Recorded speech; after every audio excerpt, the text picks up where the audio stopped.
नमस्कार, आप सुन रहे हैं रेडियो हिंदुस्तान और मैं हूं आपके साथ आरजे अंजू। न्यूज़ स्टूडियो में खबर ट्विटर और एलन मस्क की है। जी हाँ, ये खबर दुनिया भर में चर्चा का विषय बनी हुई है। जैसा कि सभी को ज्ञात है कि ट्विटर को टेस्ला के सीईओ यानी कि एलन मस्क ने खरीद लिया है। ये शुरुआत हुई थी अप्रैल के महीने से, जब ट्विटर के साथ एलन मस्क ने एक डील की थी ट्विटर को खरीदने की, जो कि जून महीने तक पहुंचते पहुंचते किसी और निर्णय में बदल गई थी। इसके फेक अकाउंट्स की वजह से और भी कई मुद्दों को लेकर एलन मस्क ने इस डील को ब्रेक करने का निर्णय लिया था और ये जानने के बाद ट्विटर ने उस पर मुकदमा दायर कर दिया था। लेकिन अक्टूबर में फिर से एलन मस्क ने ये निर्णय लिया कि वो इस डील को पूरा करेंगे और कोर्ट ने भी उनको ये हुक्म जारी किया था कि 28 अक्टूबर से पहले वो अपनी इस डील को पूरा कर लें। लेकिन अचानक ही एलन मस्क ने 27 अक्टूबर को सैन फ्रांसिस्को में ट्विटर के हेडक्वार्टर में पहुंचकर सभी को चौंका दिया और अपनी इस डील को पूरा किया। और इस डील को पूरा करने से पहले उन्होंने एक लेटर जारी किया था जिसमें उन्होंने एक कारण बताया था कि वो ट्विटर को क्यों खरीद रहे हैं।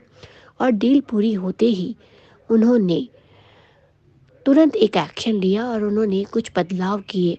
उन्होंने ट्विटर के जो सीईओ पराग अग्रवाल और जो वित्तीय व्यवस्था देखते हैं नेट सेगल, उन दोनों को कंपनी से बाहर का रास्ता दिखा दिया। और इसके साथ ही उन्होंने कंपनी के लीगल एडवाइज़र विजय गाडे को भी कंपनी से बाहर कर दिया। और इसके साथ ही उन्होंने कई ऐसे संकेत दिए थे जिसमें उन्होंने ये बताया था कि वो और भी बहुत सारे बदलाव कर सकते हैं। कंपनी के कुछ और भी उच्च पदाधिकारियों को वे कंपनी से बाहर कर सकते हैं। उन्होंने कई और बदलावों की और भी संकेत दिए हैं। अभी एक एडिट बटन जारी किया गया है ट्विटर पे, जिसका इस्तेमाल सिर्फ ब्लू टिक यूज़र्स ही कर सकते हैं, जिसके लिए कुछ सब्सक्रिप्शन सर्विस चार्ज भी लगेंगे, जिसके बारे में बताया जा रहा है कि करीबन $20 प्रति माह लगेंगे, यानी कि ₹1647 हर माह शायद ब्लू टिक यूज़र्स को देने पड़ेंगे। कंपनी के सीईओ पराग अग्रवाल को बाहर का रास्ता दिखाने के कारण ये भी सूत्रों से जानकारी मिली है कि ट्विटर की ये पॉलिसी है कि यदि ट्विटर डील के 12 महीने के अंदर पराग अग्रवाल को कंपनी से बाहर निकाला जाता है तो पराग अग्रवाल को $4.2 करोड़ कंपनी के द्वारा दिया जाएगा, जो 345.72 करोड़ रुपए के बराबर है। इस कीमत का अंदाज़ा पराग अग्रवाल की बेस्ड सैलरी और इक्विटी अवार्ड्स के एक्सीलरेटेड वेस्टिंग के आधार पर अनुमान किया गया है। तत्पश्चात और भी कई नए बदलावों के संकेत मिल रहे हैं। अब पराग अग्रवाल के कंपनी से जाने के बाद ये एक बड़ा प्रश्नवाचक चिन्ह लग गया है कि उनके स्थान पर अब कौन आएगा। तो हाल ही में सूत्रों की जानकारी से ये मालूम हुआ है कि एलन मस्क ने भारतीय मूल के ही एक व्यक्ति को कंपनी का टेम्परेरी सीईओ बनाने का निर्णय लिया है, जिनका नाम है श्रीराम। ट्विटर पर अपना मालिकाना अधिकार लेने के बाद मस्क ने बहुत सारे उच्च पदाधिकारियों को रिप्लेस करने का निर्णय भी ले लिया है, और जिनमें से भारतीय मूल के श्रीराम कृष्णन भी हैं, जो अस्थायी तौर पर ही कंपनी के सीईओ रहेंगे और वो एलन मस्क के एडवाइज़र भी रहेंगे। श्रीराम कृष्णन A16Z के पर्सनल यानी कि जनरल पार्टनर भी हैं और उन्होंने भी ट्विटर पर एक ट्वीट किया है जिसमें उन्होंने ये जानकारी स्वयं ही दी है कि वे ट्विटर के अस्थायी तौर पर उच्च पदाधिकारी यानी कि सीईओ की पोस्ट पर रहेंगे और वो एलन मस्क को समय समय पर मदद करते रहेंगे और अपनी सहायता और अपनी जानकारी, अपना सहयोग देते रहेंगे। इसका प्रमाण इसी से मिलता है कि एलन मस्क ने ट्विटर के ऑफिस पहुंचते ही बदलाव करने शुरू कर दिए थे। पहले ही दिन उन्होंने टॉप मैनेजमेंट के कुछ अधिकारियों को बाहर का रास्ता दिखाया, जो कि हमने आपको पहले ही बताया है, और इसका आरंभ नवंबर माह से शुरू हो चुका है और कर्मचारियों की छटनी आरंभ हो गई है। इसके अलावा एलन मस्क ने माइक्रो ब्लॉगिंग प्लेटफॉर्म पर अकाउंट वेरिफिकेशन पॉलिसी में बड़े स्तर पर बदलाव भी किया है, जिसकी जानकारी धीरे धीरे यूजर्स को मिल रही है और ट्वीट की करेक्टर लिमिट को भी बढ़ाने पर वे विचार कर रहे हैं। अब इन सब के पीछे बताया जा रहा है कि उन्होंने जिस भारतीय मूल के नागरिक श्री राम कृष्णन को अस्थायी तौर पर कंपनी का सीईओ बनाया है, उनका ही हाथ है, उनके ही मार्गदर्शन में एलन मस्क आगे बढ़ रहे हैं।